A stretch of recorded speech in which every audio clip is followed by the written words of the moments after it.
ನಮಸ್ಕಾರ ವೀಕ್ಷಕರೇ, ಮಾನವನು ಆರೋಗ್ಯವಂತನಾಗಿರಲು ಕೆಲವು ನಿಯಮಗಳು. ಕೋಪ, ತಾಪ, ಚಿಂತೆಗಳನ್ನು ಮನಸ್ಸಿಗೆ ಹಚ್ಚಿಕೊಳ್ಳದೆ ನಿಶ್ಚಿಂತೆಯಾಗಿದ್ದು ಶಾಂತಿ ಸಮಾಧಾನದಲ್ಲಿರಬೇಕು. ದಿನನಿತ್ಯ ಹಲ್ಲು ಒಸಡು, ನಾಲಿಗೆಗಳನ್ನು ಶುಚಿಯಾಗಿಡಬೇಕು. ದಿನಾಲು ಆಗಾಗ್ಗೆ ದೀರ್ಘ ಶ್ವಾಸಾಭ್ಯಾಸ ಮಾಡಬೇಕು. ವಾಸ ಮಾಡುವ ಕೋಣೆಗಳಲ್ಲಿ ಎಚ್ಚೆತ್ತವಾಗಿ ಗಾಳಿ ಬೆಳಕು ಬರುವಂತೆ ನೋಡಿಕೊಳ್ಳಬೇಕು. ಶಕ್ತಿ ಮೀರಿ ಕೆಲಸ ಮಾಡಬಾರದು. ಸಂದರ್ಭಕ್ಕನುಸಾರವಾಗಿ 6ರಿಂದ 8 ತಾಸುಗಳ ಕಾಲ ನಿದ್ದೆ ಮಾಡಬೇಕು. ಆಯಾಸವಾದಾಗ ವಿಶ್ರಾಂತಿಯನ್ನು ತೆಗೆದುಕೊಳ್ಳುವುದು ಒಳ್ಳೆಯದು. ನೆಟ್ಟಗೆ ನಡೆಯಬೇಕು, ನೆಟ್ಟಗೆ ಕುಳಿತುಕೊಳ್ಳಬೇಕು ಹಾಗೂ ನೆಟ್ಟಗೆ ನಿಲ್ಲಬೇಕು.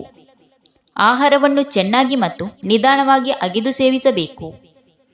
ಊಟ ಮಾಡುವಾಗ ನಿಮ್ಮ ಮನಸ್ಸು ಶಾಂತವಾಗಿರಲಿ, ಸಂತೋಷದಿಂದ ತುಂಬಿರಲಿ. ಭಯ, ಚಿಂತೆ, ಕಳವಳಗಳನ್ನು ದೂರ ಮಾಡಿ. ಊಟ ಮಾಡುವಾಗ ಮೌನದಿಂದಿರುವ ಪದ್ಧತಿಯನ್ನು ರೂಢಿಸಿಕೊಂಡರೆ ಉತ್ತಮ.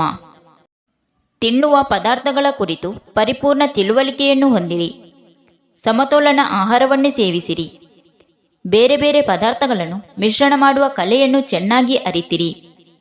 ಅಸಂಗತ ಆಹಾರವನ್ನು ಸೇವಿಸದಿರುವುದು ಉತ್ತಮ. ನಿಮಗೆ ಚೆನ್ನಾಗಿ ಹಸಿವಾದಾಗ ನೀವು ಊಟ ಮಾಡಿ. ಸಿಕ್ಕಂತೆ ತಿನ್ನುವ ಅಭ್ಯಾಸ ಒಳ್ಳೆಯದಲ್ಲ. ಹಾಗೆ ಒಂದೇ ಸಲ ಹಲವು ವಿಧದ ಪದಾರ್ಥಗಳನ್ನು ಸೇವಿಸುವುದು ಒಳ್ಳೆಯದಲ್ಲ. ಊಟ ಸರಳವಾಗಿರಲಿ. ಆಹಾರವನ್ನು ಚೆನ್ನಾಗಿ ಜಗಿದು ನುಂಗಿರಿ. ಗಬಗಬನೆ ಅವಸರವಾಗಿ ತುರುಕಬೇಡಿರಿ. ಊಟವಾದ ತಕ್ಷಣ ಯಾವುದೇ ದೈಹಿಕ ಅಥವಾ ಮಾನಸಿಕ ಶ್ರಮ ಆರೋಗ್ಯಕ್ಕೆ ಅಪಾಯಕಾರಿ. ಊಟವಾದ ನಂತರ ಅರ್ಧ ಗಂಟೆಯಾದರೂ ವಿಶ್ರಾಂತಿ ಅಗತ್ಯ.